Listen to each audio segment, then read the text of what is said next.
Oke, halo semuanya, selamat datang di podcast Ngopi, ngobrol bareng Koor Prodi. Hari ini kita akan membahas seputar program studi yang ada di Fakultas Bahasa dan Seni Universitas Negeri Surabaya.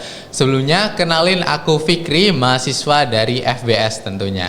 Oke, hari ini kita akan membahas seputar prodi-prodi yang ada di FBS dan tentunya kita akan bertanya langsung kepada sumbernya ya teman-teman, yaitu Koor Prodinya langsung. Hari ini kita akan membahas seputar Prodi S2 Pendidikan Bahasa Indonesia. Kita sudah bersama Koor Prodinya langsung, kita sudah bersama Bapak Profesor Dr. Syamsul Shodiq MPD. Selamat pagi Bapak. Selamat pagi Mas Fikri.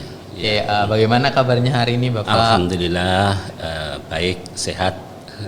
Semoga demikian juga Mas Fikri. Alhamdulillah saya juga sangat bersemangat nih Bapak untuk bertemu Koor Prodi S2 Pendidikan Bahasa Indonesia langsung nih teman-teman. Oke Bapak. Jadi hari ini kita akan membahas seputar Prodi S2 Pendidikan Bahasa Indonesia dan juga menjawab nih pertanyaan teman-teman yang ada di rumah mengenai apa sih prodi ini gitu Bapak. Oke, langsung saja nih Bapak untuk pertanyaan pertama. Saya ingin bertanya mengenai profil lulusan prodi ini Bapak. Jadi setelah lulus dari prodi S2 Pendidikan Bahasa Indonesia ini nanti bisa kerja di bidang mana aja sih Bapak? Ya. Terima kasih Mas Fikri. Prodi S2 Pendidikan Bahasa Indonesia itu adalah kelanjutan dari S1-nya tentunya ya.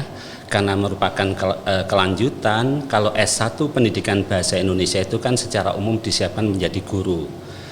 Kalau ambil S2 Pendidikan Bahasa Indonesia itu ya mirip dengan S1 tapi harus ada nilai lebihnya, yaitu menjadi pendidik bahasa Indonesia, bisa menjadi guru atau menjadi pengajar pelatihan-pelatihan, kemudian menjadi peneliti bahasa Indonesia, bahasa dan sastra khususnya, kemudian menjadi pengembang. Dan pengembang ini kecenderungan dari 5 angkatan terakhir ini yang banyak diteliti dan akhirnya menjadi minat mahasiswa adalah pengembang kurikulum dan pengembang materi ajar. Di antara 4 profil tadi ada satu kata, yaitu inovasi. Jadi kami ingin membedakan S1 dengan S2 harus muncul inovasinya. Oke, baik Bapak. Oke, jadi buat teman-teman yang masih bingung nanti lulusannya jadi apa, tentunya banyak sekali ya teman-teman. Nggak cuma menjadi pengajar atau dosen gitu, kita juga bisa menjadi peneliti dan juga pengembang kurikulum ya Pak, dan juga materi. Pengembang materi. Dan tentunya adalah kelanjutan dari S1 Pendidikan Bahasa Indonesia, yaitu harus ada inovasi gitu teman-teman. Kemudian saya ingin bertanya Bapak mengenai mungkin daya tarik utama atau mungkin keunggulan dari Prodi S2 Pendidikan Bahasa Indonesia ini. Ya, terima kasih. Tadi kami sampaikan bahwa semacam janji kami kan 4 hal tadi, menjadi pendidik, peneliti, menjadi pengembang kurikulum dan pengembangan materi. Daya tariknya apa? Karena harus ada inovasi, maka inovasi yang kami tonjolkan, misalnya untuk sebagai pengajar itu harus mengenal bahwa era saat ini guru bahasa Indonesia baik di jenjang sekolah menengah maupun di perguruan tinggi itu adalah punya tanggung jawab besar untuk mengembangkan literasi. Maka kurikulum penguatan literasi itu menjadi materi pokok yang ada di dalamnya. Kemudian juga daya tarik yang lain pada BIPA. Alhamdulillah dengan ditetapkannya bahasa Indonesia sebagai bahasa pengantar di sidang-sidang UNESCO, itu saya kira kan menjadi semakin yakin kita akan peran bahasa Indonesia di masa depan.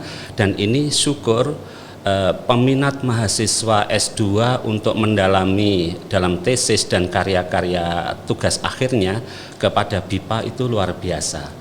Bahkan yang saya kaget itu ya, kaget dan sekaligus puas bangga itu beberapa waktu yang lalu dikabari ada lulusan dari sini kemudian niatnya itu menjadi TKI di Taiwan.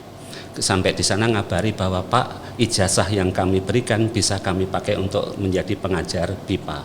Jadi kelasnya akan naik, itu satu. Yang kedua ada WA, boleh saya bacakan ya? Boleh, ini Bapak. WA ini mahasiswa angkatan 2024, berarti mahasiswa semester terakhir. Dia baru masuk semester 2 ini. Dia mau WA saya, Assalamualaikum Prof. Syamsul, izin menyampaikan terima kasih atas semua ilmu yang Bapak berikan selama mata kuliah kurikulum BIPA. Alhamdulillah sekarang saya sudah mulai mengajar mahasiswa jurusan musik di UK yang tertarik belajar bahasa Indonesia. Mohon bimbingannya Prof, jika nanti saya kesulitan saya akan bertanya.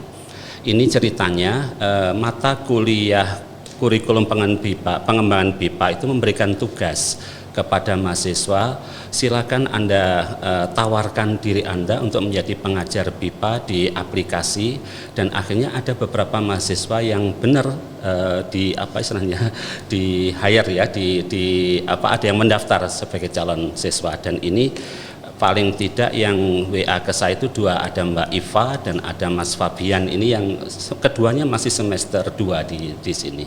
Saya yakin nanti dia tesisnya dugaan saya akan ambil BIPA juga, karena memang BIPA adalah salah satu keunggulan atau daya tarik kita.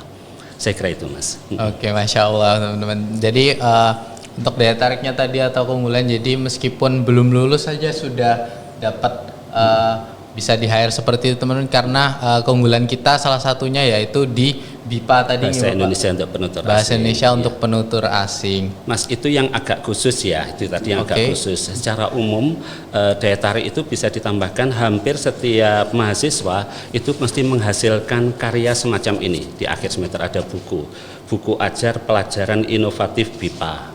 Ini ada mosaik kritik sastra dari mata kuliah sastra, ada buku yang ber-ISBN semacam ini. Ada pedagogi pembelajaran bahasa Indonesia dari mata kuliah pembelajaran bahasa Indonesia. Ada rampai lab skill dalam bahasa untuk pendidikan karakter, ini juga tugas mahasiswa. Ada bahan pembelajaran ekomedia dan IT, ini tugas-tugas mahasiswa. Saya kira kalau mahasiswa S2 kan sekarang eranya harus banyak menulis ya, itu salah satu daya tarik yang suasana ekologi belajar, ekosistem belajar di sini yang bagus, yang bisa diikuti oleh adik-adik yang belum masuk di S2 Pendidikan Bahasa Indonesia. Ya. Oke, luar biasa sekali ya teman-teman. Jadi lulusan dari Prodi S2 Pendidikan Bahasa Indonesia nanti tentunya bakal menerbitkan buku ya Bapak? Pasti akan punya pengalaman. Pastinya akan punya pengalaman untuk menerbitkan buku.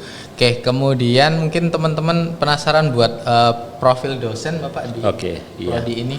Alhamdulillah profil dosen di S2 Pendidikan Bahasa Indonesia, kita kan induknya di Prodi S1 Pendidikan Bahasa Indonesia.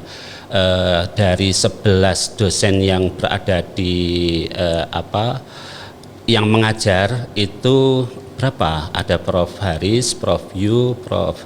Kisiani, Prof. Bambang, Prof. Suyatno, Prof. Suhartono, ada 6 guru besar. Dan bukan hanya itu, bidangnya pun juga sangat luar biasa. Misalnya saja untuk kajian sastra hari ini, ya Prof. Haris dan juga Prof. Sito Yuwono itu saya kira kita bisa melihat setiap kali ada asosiasi sastra mesti nama kedua beliau masuk, saya kira itu jaminan juga. Kemudian di bidang literasi, Prof. Kisiani Laksono yang juga sebagai Ketua Pusat Literasi UNESA itu pengajar kita, dan kita ada satu mata kuliah literasi yang di situ memang diharapkan untuk menguatkan literasi, karena kami punya tanggung jawab bahwa guru bahasa Indonesia harus punya tanggung jawab penuh di bidang pengembangan literasi. Prof. Bambang Yulianto di bidang penelitian, metodologi penelitian, di bidang pemerolehan bahasa. Saya kira kalau kita ingat sekitar tahun berapa itu ya, Prof. Sunyono Darjowijoyo itu ahli psikolinguistik Indonesia. Beliau menulis buku tentang psikolinguistik, itu ada semua buku yang dikutip dalam daftar pustakanya itu semua tulisan orang luar negeri dan dalam bahasa Inggris. Satu-satunya pustaka yang dikutip itu adalah tulisannya dosen UNESA, disertasinya Prof. Bambang Yulianto. Itu kan pengakuan bahwa beliau itu adalah ahli pemerolehan bahasa, ahli fonologi yang skalanya bukan hanya skala Indonesia, itu juga pengajar kita. Prof. Hartono di bidang analisis wacana, kemudian didukung oleh dosen-dosen muda yang lain yang IT-nya luar biasa. Itu saya kira profil yang saya kira menguatkan bagaimanakah pembelajaran di Prodi S2 Pendidikan Bahasa Indonesia. Luar biasa sekali ya teman-teman untuk profil dosen yang ada di S2 Pendidikan Bahasa Indonesia ini, sudah ada 6 guru besar juga yang pastinya sudah expert di bidangnya masing-masing ya Bapak. Iya, Mungkin iya. terakhir yaitu closing statement mungkin buat teman-teman yang masih bingung, masih bimbang untuk join di S2 Pendidikan Bahasa Indonesia, mungkin Bapak ada sepatah dua kata untuk teman-teman. Ya, terima kasih Mas Fikri.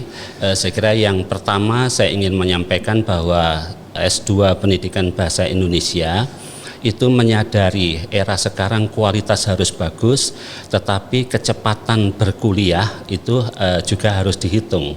Karena itu kami merancang bahwa 54 SKS itu bisa diselesaikan kalau bisa dalam waktu 4 semester. Itu sudah kami rancang semester 1 dan 2 tatap muka kuliah, kemudian akhir semester 2, hari ini akhir semester 2 akan ada mahasiswa yang sudah ujian proposal. Kalau cepat nanti di akhir semester 3 bisa tesis, berarti dia bisa selesai dalam 3 semester, paling tidak 4 semester. Karena itu kami tahu kebutuhan dari adik-adik atau teman-teman mahasiswa lulusan S1 Pendidikan Bahasa Indonesia atau Sastra Indonesia yang akan ambil pendidikan bahasa Indonesia di jenjang S2-nya, milih UNESA, saya kira itu pilihan terbaik. Saya boleh menyampaikan sedikit bukan pantun ya, karena lazimnya kan orang mengatakan pantun. Kecintaan kita kepada bahasa Indonesia, kecintaan kita kepada pembelajaran bahasa Indonesia itu nggak harus besar-besar Mas Fikri. Cukup cinta yang kecil saja, ibarat kuku jari. Jadi cintanya kecil saja tapi terus bertumbuh dan itu akan terus berkembang meskipun dipotong berkali-kali.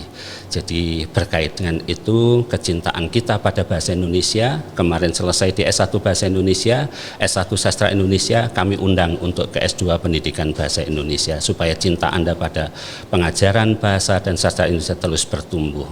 Saya kira itu. Masya Allah, baik. Terima kasih Bapak Profesor Dr. Syamsul Shodiq atas pesannya yang luar biasa, atas informasinya mengenai Prodi S2 Pendidikan Bahasa Indonesia. Dan tak terasa nih kita sudah di penghujung podcast. Saya ucapkan terima kasih sekali lagi pada Bapak Prof. Syamsul atas waktu dan penjelasannya. Semoga podcast hari ini bisa menambah wawasan dan menjawab pertanyaan teman-teman semua yang masih bingung mengenai prodinya, semoga bisa terjawab. Dan akhir kata saya Fikri dan sampai jumpa di kesempatan berikutnya. Terima kasih. Terima kasih.